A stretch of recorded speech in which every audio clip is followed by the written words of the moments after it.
વાવ તાલુકાનો સુપ્રસિદ્ધ અને મિની દ્વારકાથી ઓળખાતા યાત્રાધામ ઢેમાની અંદર આજે જાણવા મળતી માહિતી અનુસાર બનાસકાંઠા જિલ્લામાં સુપ્રસિદ્ધ અને મિની દ્વારકાથી ઓળખાતા વાવ તાલુકાના યાત્રાધામ ઢેમાની અંદર બિરાજમાન શ્રી ધરણીધર ભગવાનના ચરણોમાં શીશ ઝુકાવવા બનાસકાંઠા લોકસભાના ઉમેદવાર અને કોંગ્રેસ પાર્ટીના ઉમેદવાર એવા ધારાસભ્ય શ્રી ગેનીબેન ઠાકોર આવી પહોંચ્યા હતા અને પૂર્વ ધારાસભ્ય ગુલાબસિંહ રાજપૂત ધરણીધર ભગવાન અને ઢીમળનાગ દાદાના ચરણોમાં શીશ ઝુકાવવા આવી પહોંચ્યા હતા। આ દરમિયાન ધરણીધર મંદિર ટ્રસ્ટના પૂજારી પ્રતિકભાઈ સેવક દ્વારા તેમને ખેસ પહેરાવી તિલક કરી સ્વાગત કરવામાં આવ્યું હતું, જે પ્રસંગે મોટી સંખ્યામાં ઉપસ્થિત રહ્યા હતા। ઢીમા ગ્રામજનો સાથે બેઠક યોજવામાં આવી હતી અને ઢીમા ગામમાં સરપંચ શ્રી જીજ્ઞાબેનના પિતા માનાભાઈ રાજપૂત અને જિલ્લા ડેલિગેટ ત્રિભુવનદાસ સાધુ સહિતના મોટી સંખ્યામાં લોકો ઉપસ્થિત રહ્યા હતા।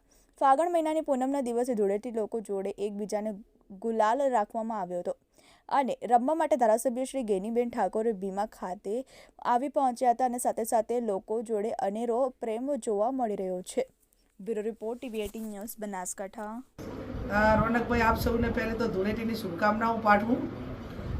ભાજપવાળા ક્યાં બોલે જવાબ અમારે ક્યાં આપવાનો છે, ગુજરાતની જનતાને આપવાનો છે। યુદ્ધના મેદાનમાં ભાજપ અને કોંગ્રેસ બંનેના ઉમેદવારો અત્યારે આવી ગયા છે લોકશાહી ઢબે, અને લોકશાહીની અંદર જનતા જનાદેશ જે કંઈ આશીર્વાદ આપે એ ચૂંટાતા હોય છે, અને કોઈ પરિણામ કોઈ કારણોસર ન આવે તો એ જનતાનો જે કંઈ જનાદેશ હોય એ માથા માથે ચડાવવા માટેની લોકશાહીની પરંપરા છે। એટલે એ કોણ શું બોલે એ અમારે નથી જોવાનું, એ ગુજરાતના મતદારોને જોવાનું।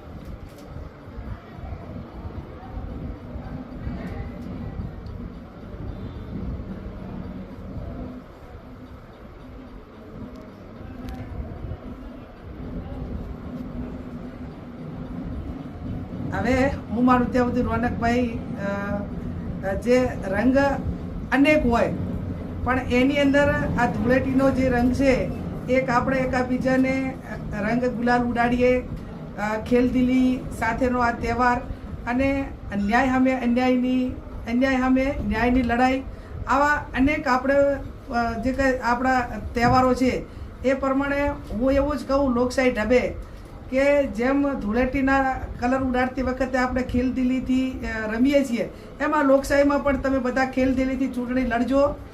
ગુજરાતમાં શાંતિમય વાતાવરણ હચવાય, ભાઈચારાની ભાવના હચવાય, અને એક લોકશાહીને ચૂંટણીઓ માટે કરીને કોઈ યુવા ધન બરબાદ ન થાય એના માટેના કોઈ કેફી પદાર્થો આવવાનું કોઈ જે કાંઈ ઉમેદવારો હોય કે જે પક્ષો હોય એ કોઈ આ પ્રકારનું વેચાણ ના કરે એવી હું આ ધૂળેટી નિમિત્તે એમની પાસે ખેલદિલીપૂર્વક અપેક્ષા રાખું છું।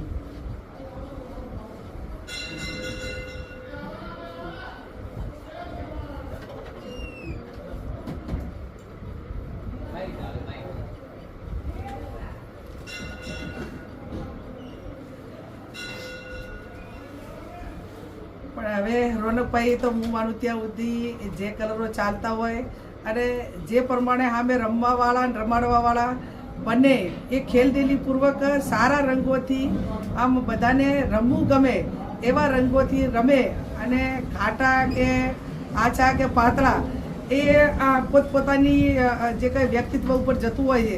એટલે કોને ઘાટો કલરથી રમવું, કોને સારા પેલા કલરથી રમવું, કોને આછા, એ પસંદગી પોતપોતે વ્યક્તિએ કરવાની હોય, અને વ્યક્તિઓ દરેક સારું જ રમાય અને સારું જ ખેલદિલીપૂર્વક એનું સુશાસન હચવી રહે એવું રમે એવી હું અપેક્ષા રાખું।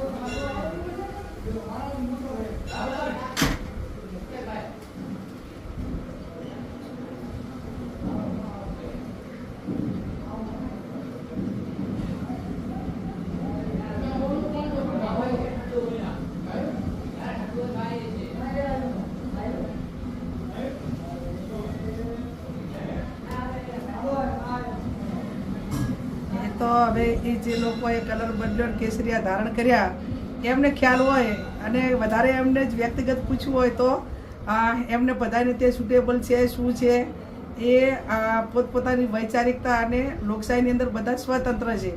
એને કોને ભગવા કલરે રહેવું, કોને તિરંગા સાથે રહેવું, અને અમારો કોંગ્રેસનો જે કલર એનો જે રંગ છે એ તિરંગો છે, અને દેશ માટેનું બલિદાન એ આ તિરંગો એ દેશની શાન બાન છે। એટલે હર હંમેશા અમે તો એવું આશા અપેક્ષા રાખીએ કે દેશ કા ઝંડા તિરંગા નહીં ચલેગા દો રંગા આ એક નારા સાથે આપણા તિરંગાનું શાન બાન હચવી રહે એવી હું બધા જોડે અપેક્ષા રાખું.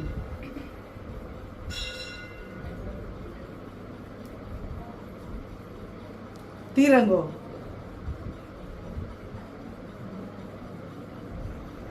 આભાર થેન્ક યુ. સમગ્ર દેશવાસીઓ અને સમગ્ર તમામ સમાજના તમામ ધર્મના લોકોને ધૂળેટીની શુભકામનાઓ પાઠવું છું. ભગવાન ધરણીધરના ધામમાં અત્યારે દર્શન કરવા આવ્યા છીએ ત્યારે ભગવાનને પ્રાર્થના કરું છું કે સમગ્ર તમામ ધર્મના તમામ સમાજના લોકો હળી મળીને જેમ ધૂળેટીનો તહેવાર એ રંગો અને ઉત્સવથી ભરેલો રંગ છે, આનંદ તો તહેવારોનો તહેવાર છે અને ખેલદિલી માટેનો આ તહેવાર છે. ત્યારે આજે ભગવાનને પ્રાર્થના કરીને એટલું જ માગીએ સમગ્ર તમામ માનવ જાત માટે ત્યાં હર હંમેશા દરેક ક્ષેત્રની અંદર જ્યાં ખેલદિલી રાખવાની હોય ત્યાં ખેલદિલીની ભાવના રાખી અને ભાઈચારાની ભાવના ટકી રહે. સર્વ ધર્મના લોકો હળી મળીને ભાઈચારાની ભાવના રાખે અને જેમ આ રંગો અલગ અલગ રંગો હોય છે એમ અલગ અલગ ક્ષેત્રોની અંદર પોતે પોતાના જે કામ છે એ કામોની અંદર ભગવાન પરમાત્મા ધરણીધરના સૌને આશીર્વાદ મળે અને એ કામોમાં તમામને સફળતા મળે. ત્યારે ચોક્કસ કહીશ કે આ એક લોકશાહીનો પર્વ છે. લોકશાહીના પર્વમાં જેમ ધૂળેટી ખેલતી વખતે એકાબીજાને રંગથી રંગીએ અને એકાબીજા આનંદથી અને ખુશીથી ખેલદિલીની ભાવના રાખે એમ લોકશાહીની અંદર પણ તમામ જનતા, તમામ આગેવાનો, તમામ પક્ષના લીડરો એક ખેલદિલીની ભાવના સાથે લોકશાહી ઢબે ઇલેક્શન લડી અને એક આ લોકશાહીના પર્વની ઉજવણી કરે એવી પણ હું ભગવાન ધરણીધરને પાસે પ્રાર્થના કરું. આ લોકશાહી મેં કહ્યું એ પ્રમાણે લોકશાહીનો પર્વ છે. ધૂળેટી સાથે લોકશાહીના પર્વની ઉજવણી થતી હોય ત્યારે અંતે બનાસકાંઠાની જનતા નક્કી કરશે કે કોના ખાતામાં કેવા રંગો પૂરવા. એટલે રંગો પૂરવાનું કામ, ભાગવાનું કામ લોકશાહી ઢબે અમારું છે. દરેક પક્ષના આગેવાનો હોય, નેતાઓ હોય, ઉમેદવારો, પણ એમાં રંગોલીનો ભાગ એ આખો જ 18 આલમને 36 કોમને બનાસકાંઠાની પ્રજાને મતદારોને એમાં કલર પૂરવાના છે. હું માનું છું ત્યાં સુધી જનતા જનાદેશ એ સર્વ માથા ઉપર હોતી હોય છે. ત્યારે એ રંગોલી પૂરતી વખતે એના અનુભવોના આધારે જે માણસને ખબર હોય કે આ રંગોલીમાં આ રીતનો કલર મેચ થશે અને આ પ્રમાણે પૂરાય, એટલે જે બાયોડેટાના આધારે, અનુભવના આધારે, એક સક્ષમતાના આધારે એ બધું જ જેમ મેં કહ્યું એમ કે રંગોલીમાં કયા કલર પૂરીશું તો રંગોલી સારી લાગશે એમ લોકશાહીમાં પણ કયા ઉમેદવારને કે કયા પક્ષને આશીર્વાદ આપશું, કયા ઉમેદવારને આપશું એ જનતાએ નક્કી કરવાનું છે. જનતા અમને 100% ભરોસો છે કે અમારા રંગોમાં, અમારા ખાતામાં એવા રંગ પૂરશે કે જે બનાસકાંઠાની જનતા માટે અમે આવનાર સમયમાં એ રંગોલી પૂરે એનું વળતર અમે આપવા માટે ક્યાંક ને ક્યાંક સક્ષમ બનીએ અને ભગવાન પરમાત્મા ધરણીધર અમને શક્તિ આપે. તેને ખેલદિલી પણ કહી શકાય, પણ આપણે એવું ના કહેવું જોઈએ. પણ અમુક એમ થાય કે કાચંડો માત્ર અમુક એની ઋતુ પ્રમાણે જ કલર બદલતો હોય છે. એટલે જે આગેવાનો એ એમના ઋતુ પ્રમાણે ચડાવ ઉતારના કારણે વ્યક્તિગત સ્વાર્થ માટે કોઈ કલર બદલતા હોય તો એ એમના વ્યક્તિગત સ્વતંત્રતા એમને મળેલી છે.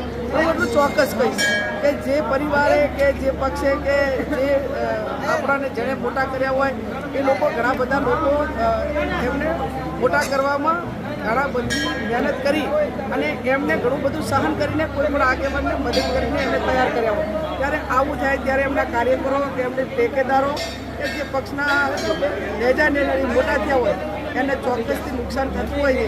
અને હું માનું ત્યાં સુધી લોકશાહી એક ખેલદિલી પૂર્વકની રહે, પણ મતદારો જોડે અને જેણે આપણને મોટા કર્યા છે એની જોડે વિશ્વાસઘાત ન થાય એવું દરેક પ્રજાના પ્રતિનિધિને ભગવાન શક્તિ આપે અને સદબુદ્ધિ આપે.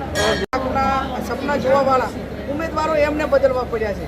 કોંગ્રેસ પાર્ટીએ કોઈ ઉમેદવારો બદલ્યા નથી. એટલે હું માનું ત્યાં સુધી જે વાતો કરવી અને ભાષણો કરવા અને ખોટા પ્રજા ઉપર થઈને વાયદા કરવા એ હું માનું ત્યાં સુધી ગુજરાતની જનતાનું અપમાન છે.